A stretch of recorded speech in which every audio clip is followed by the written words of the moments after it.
Yes mga lods, magandang araw naman sa ating lahat mga lods. Ayan, araw na naman ng Lunes ngayon mga lods, no?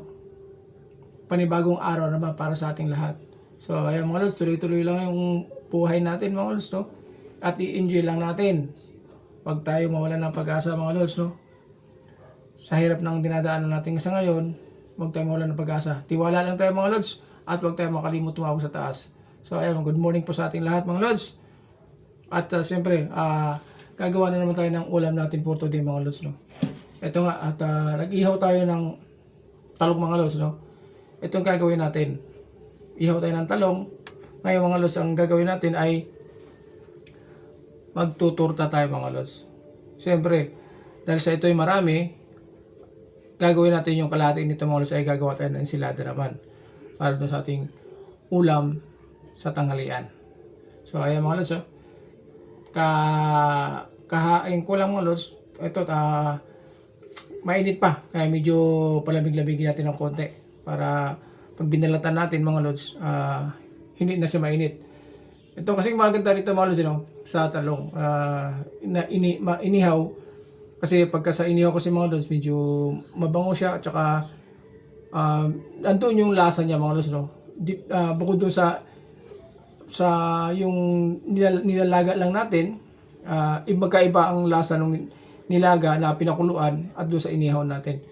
So medyo sa inihaw mga lods, medyo yung matrabaho kasi magano nga pa ng uling tapos iihaw pa bago siya gagawin. At doon naman sa mga lods, papakuluan mo lang naman yun tapos babalatan, okay na. Pero dito mas maganda dito mga lods kasi unang-una medyo malasa siya, tsaka yung amoy niya talagang amoy na amoy mga lods, no? Gagawin natin itong torta mga lods at saka ensilada. Hatiin natin siya. So ayan mga lods, samahan nyo ko hanggang sa matapos yung ating video. Okay mga lods, tara. Okay, unti-unti natin balatan mga lods kasi alas 12 na at ulam natin sa tanghalian mga lods. Ganito lang siya mga lods, Mas madali kasi siyang balatan mga lods pagka inihaw. Kasi unang-una, yung kanyang balat ay nakabukod na, nakahiwalay na siya mga lods sa kanyang laman.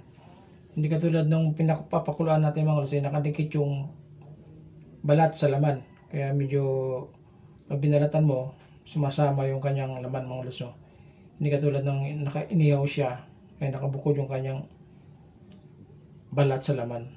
Ayan, nakausli. Kaya mas madali siyang balatan mga lods. Okay.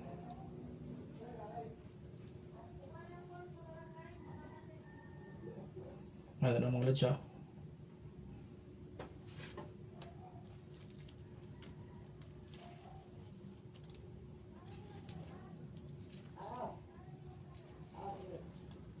mga lods.